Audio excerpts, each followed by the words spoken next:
ఈ రోజు రాష్ట్రంలో జరుగుతున్న ప్రతి ఒక్క కార్యక్రమంలో కూడా కాంగ్రెస్ పార్టీ పూర్తిగా తన పని తాను చేసుకుంటూ తాను ఇంకా చేయాల్సిన బాధ్యతలు ఏవైతున్నాయో ఆ బాధ్యతలు కూడా నిర్వర్తించే భాగంలోనే ఆ ప్రక్రియలో భాగంగానే ముందుకెళ్తుంది కాంగ్రెస్ పార్టీ. ఇప్పుడు మేము 6 గ్యారెంటీలు ఇచ్చినాం. ఏ గ్యారెంటీ మేము విఫలమైనామండి? 200 యూనిట్లు ఫ్రీ ఉచిత కరెంట్ ఇస్తామని చెప్పినాం. 200 కరెంటు ఉచితంగా ఇస్తున్నాం. అట్లాగే 500 రూపాయల సిలిండర్ ఇస్తామని చెప్పి అందరికీ అంటే అర్హులకు అందరికీ అన్నాం. అందరికీ అన్నలో అర్హులు అనే మాటను మీరు పక్కన పెట్టేసి అర్హులని మీరు ఎక్కడ అనలేదనేది ఇప్పుడు ఇక్కడ పాయింట్ కాదు. మీరు ఎక్కడైనా చూడండి, అర్హులైన ప్రతి ఒక్కరికి ప్రభుత్వం అందించాల్సినటువంటి సంక్షేమ ప్రతి పథకాన్ని కూడా అర్హులైన ప్రతి ఒక్కరికి అందిస్తామని చెప్పినాం.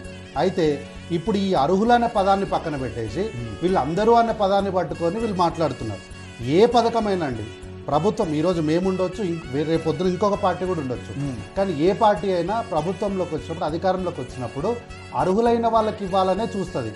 అయితే గత ప్రభుత్వంలో ఉన్న వాళ్ళు ఏంటంటే అర్హులకు ఇవ్వకుండా ఎవరికైతే రావాలనో సక్రమంగా వాళ్ళకి కాకుండా అవసరం లేని వాళ్ళకి ఇచ్చినటువంటి సందర్భాలని మనం చూసినాం. కానీ కాంగ్రెస్ పార్టీలో అర్హులైన ప్రతి ఒక్కరికి కూడా ఈరోజు రేషన్ షాపుల్లో ఎవరైతే అర్హులు ఉన్నారో వాళ్ళను పిలిచి మరి ఒక్కొక్కరికి 500 రూపాయల సిలిండర్ యొక్క కాగితాన్ని, కన్ఫర్మేషన్ కాగితాన్ని వాళ్ళ చేతికి ఇచ్చినటువంటి సందర్భము ఈరోజు మనం ఈ రాష్ట్రంలో చూస్తున్నాము. ఇది 6 గ్యారెంటీలు ఒక గ్యారెంటీ కాదా?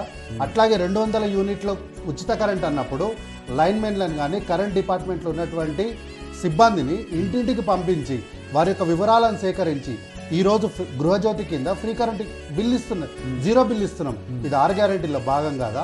ఫ్రీ బస్ 6 గ్యారెంటీలో భాగం కాదా? హెల్త్ అసిస్టెన్స్ 5 లక్షలు ఉండే 10 లక్షలకు పెంచుతామని చెప్పినాం, పెంచింది 6 గ్యారెంటీలో భాగం కాదా?